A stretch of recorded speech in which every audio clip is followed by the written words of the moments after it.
ओम शांति। 8 मई 2020 की बाप दादा की साकार मुरली के सार में बाबा ने कहा, मीठे बच्चे, बाबा आया है तुम बच्चों को अविनाशी कमाई कराने।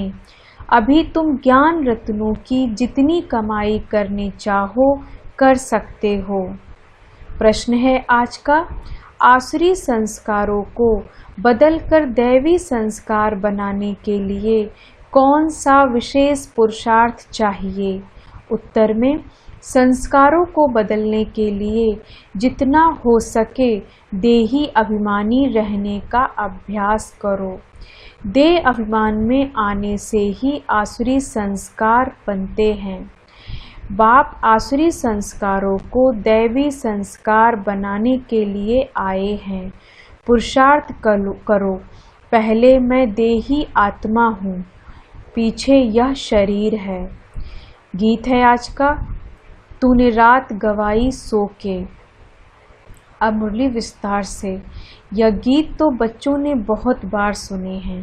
रूहानी बच्चों प्रति रूहानी बाप सावधानी देते रहते हैं कि यह समय खोने का नहीं है, यह समय बहुत भारी कमाई करने का है।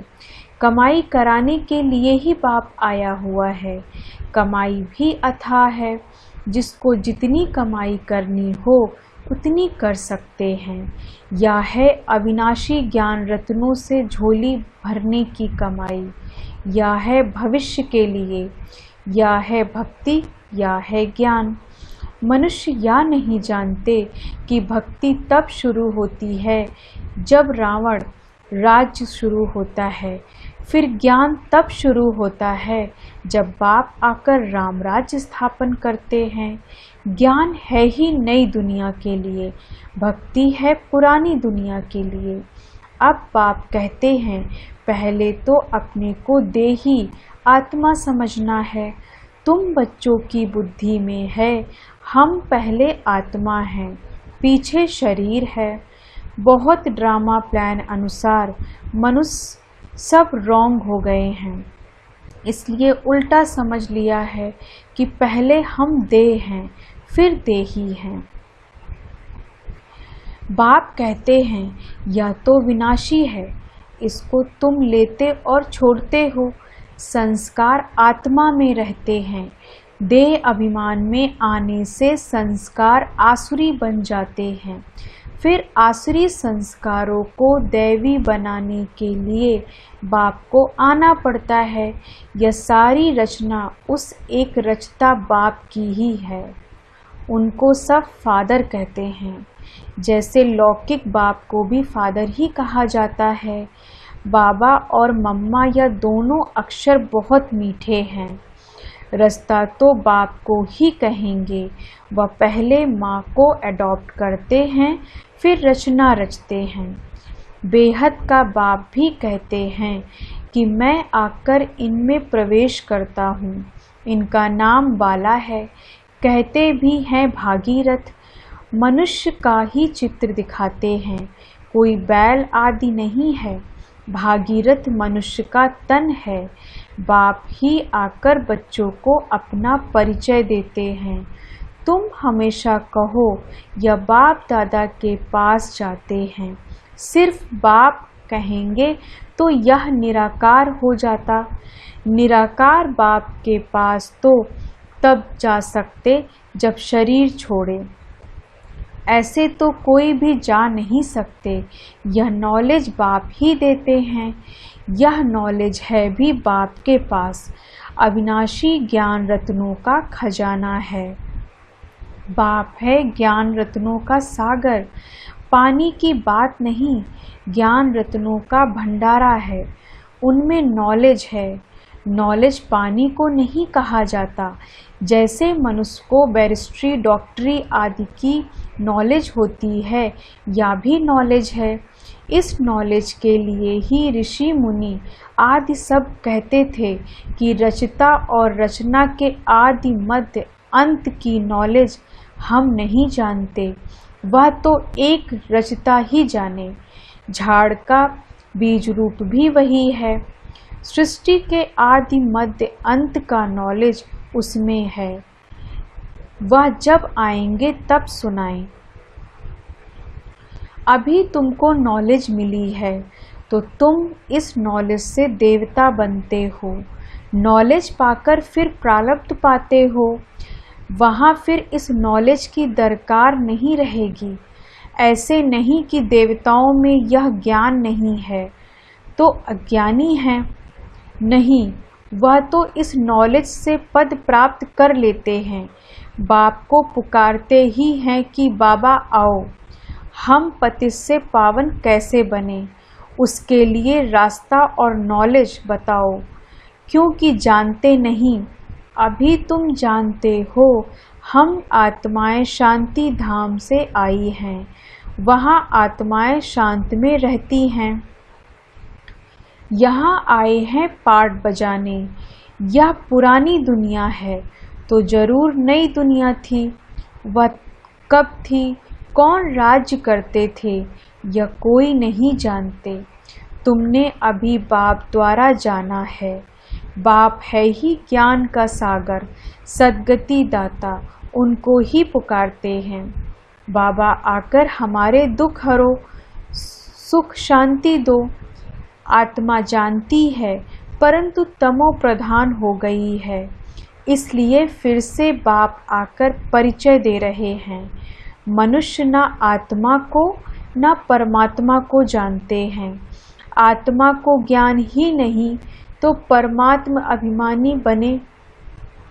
आगे तुम भी नहीं जानते थे, अभी ज्ञान मिला है तो समझते हैं। बरोबर सूरत मनुष्य की ही थी और सीरत बंदर की थी। अभी बाप ने नॉलेज दी है तो हम भी नॉलेजफुल बन रहे हैं। रचता और रचना का ज्ञान मिला है। तुम जानते हो हमको भगवान पढ़ाते हैं तो कितना नशा रहना चाहिए। बाबा है ज्ञान का सागर, उनमें बेहद का ज्ञान है। तुम किसके पास भी जाओ, सृष्टि के आदि मध्य अंत का ज्ञान तो क्या, परंतु हम आत्मा क्या चीज हैं वह भी नहीं जानते। बाप को याद भी करते हैं, दुख हरता सुख करता, फिर भी ईश्वर सर्वव्यापी कह देते हैं। बाप कहते हैं ड्रामा अनुसार उन्हों का भी कोई दोष नहीं।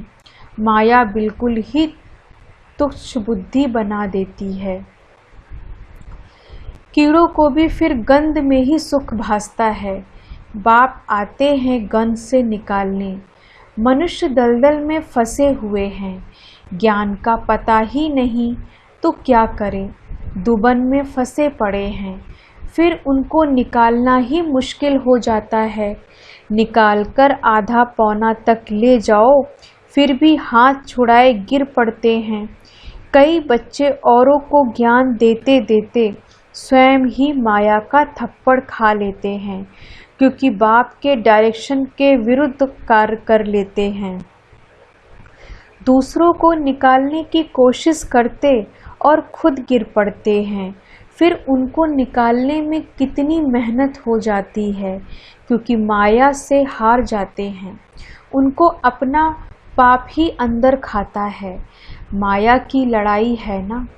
अभी तुम युद्ध के मैदान पर हो, वह है बाहुबल से लड़ने वाली हिंसक सेनाएं। तुम हो अहिंसक, तुम राज्य लेते हो अहिंसा से। हिंसा दो प्रकार की होती है ना, एक है काम कटारी चलाना और दूसरी है किसको मारना पीटना। तुम अभी डबल अहिंसक बनते हो। यह ज्ञान बल की लड़ाई कोई नहीं जानते। अहिंसा किसको कहा जाता यह कोई नहीं जानते। भक्ति मार्ग की सामग्री कितनी भारी है। गाते भी हैं पतित पावन आओ, परंतु मैं कैसे आकर पावन बनाता हूँ यह कोई नहीं जानते। गीता में ही भूल कर दी है, जो मनुष्य को भगवान कह दिया है। शास्त्र मनुष्यों ने ही बनाए हैं, मनुष्य ही पढ़ते हैं। देवताओं को तो शास्त्र पढ़ने की दरकार नहीं, वहाँ कोई शास्त्र नहीं होते हैं। ज्ञान भक्ति पीछे है वैराग्य। किसका वैराग्य? भक्ति का। पुरानी दुनिया का वैराग्य है, पुराने शरीर का वैराग्य है। बाप कहते हैं, इन आँखों से जो कुछ देखते हो वह नहीं रहेगा। इस सारी छीछी दुनिया से वैराग्य है। बाकी नई दुनिया का तुम दिव्य दृष्टि से साक्षात्कार करते हो। तुम पढ़ते ही हो नई दुनिया के लिए। यह पढ़ाई कोई इस जन्म के लिए नहीं है, और जो भी पढ़ाई है वह होती है उसी समय उसी जन्म के लिए। अब तो है संगम, इसलिए तुम जो पढ़ते हो उसकी प्रारब्ध तुमको नई दुनिया में मिलती है। बेहद के बाप से कितनी बड़ी प्रारब्ध तुमको मिलती है। बेहद के बाप से बेहद सुख की प्राप्ति होती है। तो बच्चों को पूरा पुरुषार्थ कर श्रीमत पर चलना चाहिए। बाप है श्रेष्ठ से श्रेष्ठ, उनसे तुम श्रेष्ठ बनते हो। वह तो सदैव है ही श्रेष्ठ, तुमको श्रेष्ठ बनाते हैं। 84 जन्म लेते लेते फिर तुम भ्रष्ट बन जाते हो। बाप कहते, मैं तो जन्म मरण में नहीं आता हूँ, मैं अभी भाग्यशाली रथ में ही प्रवेश करता हूँ, जिसको तुम बच्चों ने पहचाना है। तुम्हारा अभी छोटा झाड़ है, झाड़ को तूफान भी लगते हैं ना, पत्ते झड़ते रहते हैं, ढेर फूल निकलते हैं, फिर तूफान लगने से गिर पड़ते हैं। कोई कोई अच्छी रीति फल लग जाते हैं, फिर भी माया के तूफान से गिर पड़ते हैं। माया का तूफान बहुत तेज है।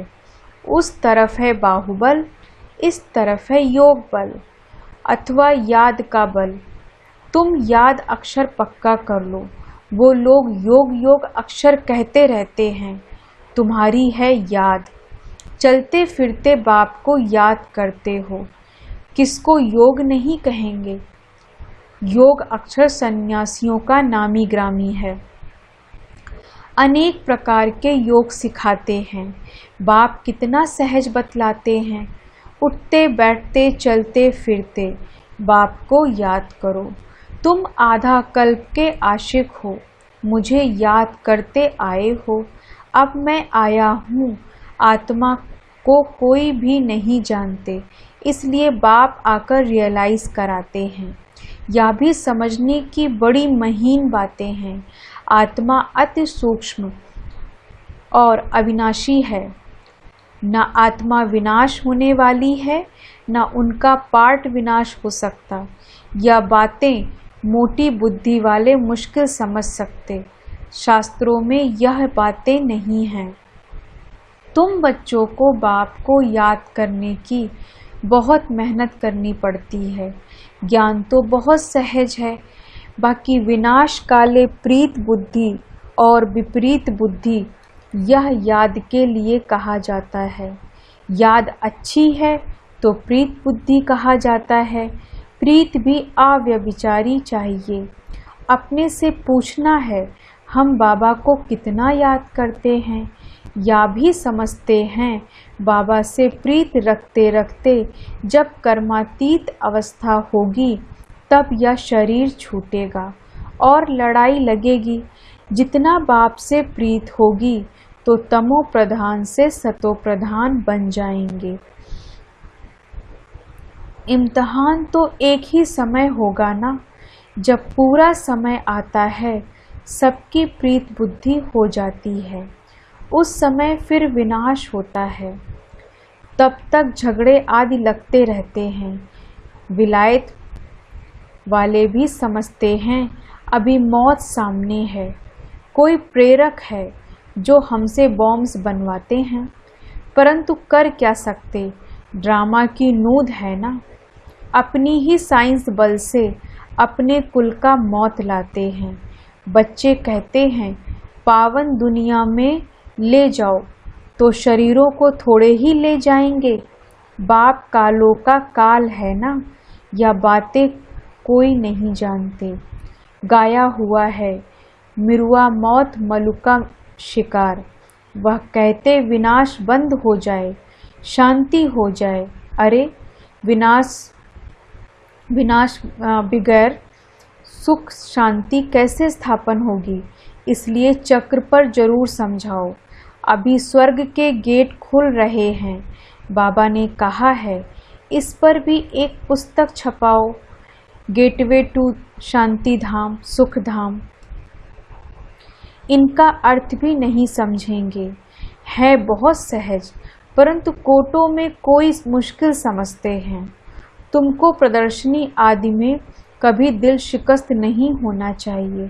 प्रजा तो बनती है ना, मंजिल बड़ी है, मेहनत लगती है।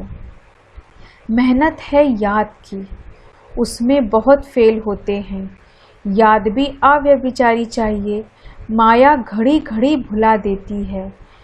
मेहनत बगैर थोड़े ही विश्व मालिक बन सकते, पूरा पुरुषार्थ करना चाहिए। हम सुखधाम के मालिक थे, अनेक बार चक्र लगाया है, अब बाप को याद करना है। माया बहुत विघ्न डालती है। बाबा के पास सर्विस के भी समाचार आते हैं। आज विद्वत मंडली को समझाया, आज यह किया। ड्रामा अनुसार माताओं का नाम बाला होना है। तुम बच्चों को यह ख्याल रखना है, माताओं को आगे करना है। यह है चैतन्य दिलवाला मंदिर। तुम चैतन्य में बन जाएंगे, फिर तुम राज्य करते रहेंगे। भक्ति मार्ग के मंदिर आदि रहेंगे नहीं। अच्छा, मीठे मीठे सिखी लधे बच्चों प्रति मात पिता बाप दादा का याद प्यार और गुड मॉर्निंग। रूहानी बाप की रूहानी बच्चों को नमस्ते। हम रूहानी बच्चों की रूहानी बाप दादा को गुड मॉर्निंग, नमस्ते नमस्ते नमस्ते। धारणा के लिए मुख्य सार है। पहली पॉइंट, एक बाप से अव्यभिचारी प्रीत रखते रखते कर्मातीत अवस्था को पाना है। इस पुरानी देह और पुरानी दुनिया से बेहद का वैराग्य हो। दूसरी पॉइंट, कोई भी कार्य बाप के डायरेक्शन के विरुद्ध नहीं करना है। युद्ध के मैदान में कभी भी हार नहीं खानी है। डबल अहिंसक बनना है।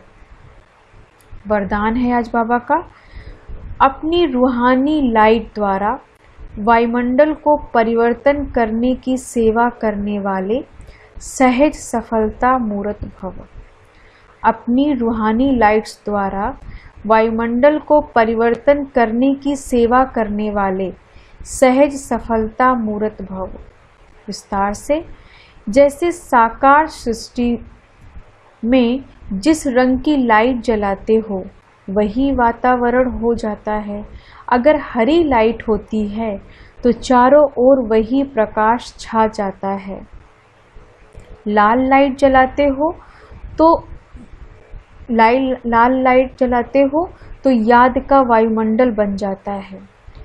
जब स्थूल लाइट वायुमंडल को परिवर्तन कर देती है तो आप लाइट हाउस भी पवित्रता की लाइट व सुख की लाइट से वायुमंडल परिवर्तन करने की सेवा करो तो सफलता मूर्त बन जाएंगे। स्थूल लाइट आँखों से देखते हैं, रूहानी लाइट अनुभव से जानेंगे। स्लोगन है आज का, व्यर्थ बातों में समय और संकल्प गंवाना या भी अपवित्रता है। व्यर्थ बातों में समय और संकल्प गंवाना या भी अपवित्रता है। ओम शांति। धन्यवाद बाबा, धन्यवाद।